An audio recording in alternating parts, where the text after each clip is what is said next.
जय हिंद, वंदे मातरम। दोस्तों कैसे हैं आप सभी? उम्मीद करते हैं अच्छे होंगे। दोस्तों आज हम फिर से एक बार लेके आए हैं, ये खंड 4 है। इससे पहले मैंने 3 वीडियो अपलोड कर दिए। यदि आपने नहीं देखा है तो आपसे रिक्वेस्ट करूंगा, प्लीज़ आप जाइए उस वीडियो को विजिट कीजिए और साथ ही साथ पीवाईक्यू को एक बार बनाने का प्रयास कीजिए। आइए बिना समय गवाए हुए चलते हैं। ये आपको पता ही है कि बीपीएससी का पीवाईक्यू प्रश्न है, जो कि आपके मैथमेटिक्स में पूछा गया है, जीएस और पीआरटी में। आइए बिना समय गवाए चलते हैं अपने प्रश्न की तरफ।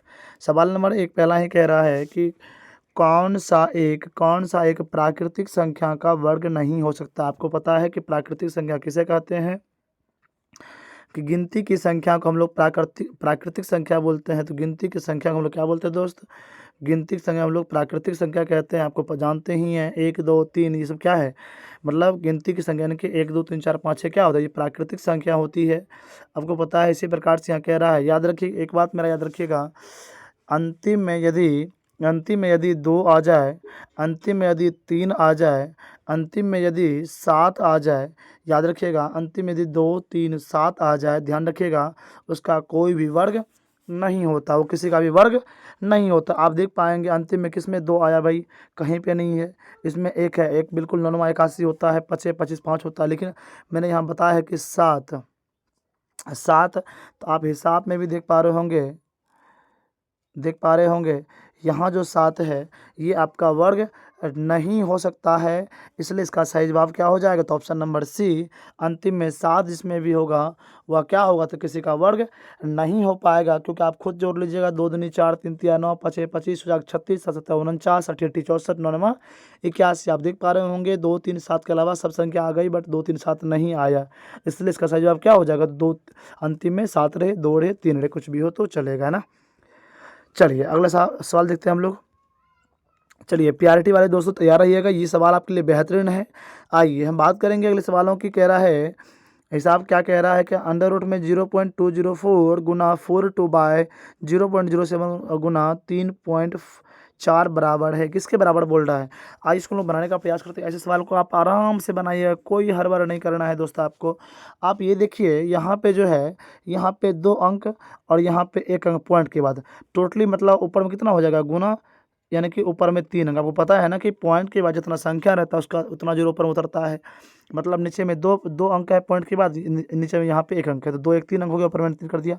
यहाँ भी आप देख पाएंगे इस जगह जो है, इस जगह जो है, यहाँ पे क्या देख पा रहे होंगे आप, पॉइंट के बाद यहाँ पे 3 अंक है, तो 3 अंक के बाद इसका मतलब और नीचे में भी क्या होगा? तो 3 जीरो उतरने वाला है। आइए अब यहाँ से ये क्या होगा, आपस में क्या होगा? तो ये कट जाएगा भाई, क्या होगा? तो ये कट जाएगा दोस्त, ये क्या होगा? तो कट जाएगा, ये कट जाएगा। अब यहाँ पे आप क्या करेंगे? आप देखेंगे ध्यान से, यदि आप ध्यान से देखेंगे, आपका ऊपर में क्या बच चुका है? तो आपका 204 गुने 42 गुने 34 अंडर रूट में। तो 7 छम हो गया आपका 42, 6 और 34 साढ़े 204, यानी कि सोचा के 36 अंडर रूट कितना आ गया? 36 आ गया। और 36 का आप क्या जानते हैं? वर्गमूल 6 जानते हैं। इसका मतलब इसका सही जवाब क्या हो जाएगा? अभी जान रहे हैं 6 क्या होगा दोस्त? 6 होगा। इसका ऑप्शन नंबर सी सही जवाब क्या होने वाला है? तो होने वाला है।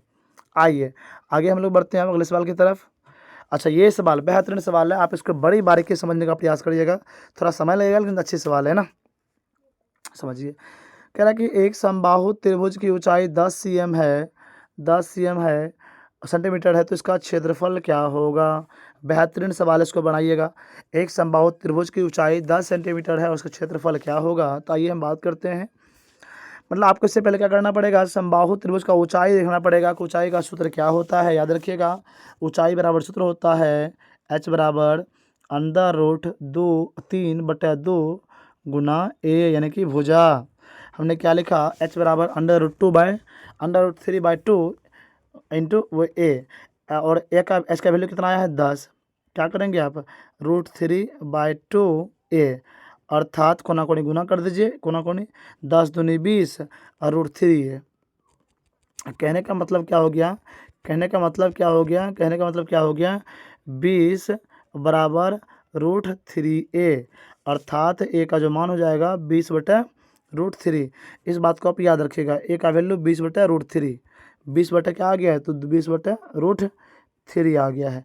अब इस क्षेत्रफल पूछ रहा है, तो क्षेत्रफल बराबर सूत्र होता है, यानी कि एरिया बराबर सूत्र होता है, क्या होता है, √3/4 गुना भुजा स्क्वायर, भुजा स्क्वायर। याद रखिएगा ये समबाहु त्रिभुज है, इसलिए मैं लगा रहा हूँ √3/4 भुजा स्क्वायर। तो √3 आपका हो ही जाएगा बटे 4। अब भुजा आपका कितना आया था, 20/√3। इसका 2 बार गुना कर दीजिए, इसको 20/√3 हो जाएगा। √3 कैंसिल हो जाएगा, 4 पंचा 20 हो जाएगा, अब 20 पंचा 100, यानी कि 100 क्या हो गया, 100/√3 हो गया, 100/√3 cm से स्क्वायर हो गया, वर्ग सेंटीमीटर हो गया। चलिए ये आपका ऑप्शन नंबर क्या हो जाएगा, तो ऑप्शन नंबर कहाँ पे देख रहेंगे, √3 में है। और तो और ये रहा आपका, ये रहा, और तो और ये रहा आपका।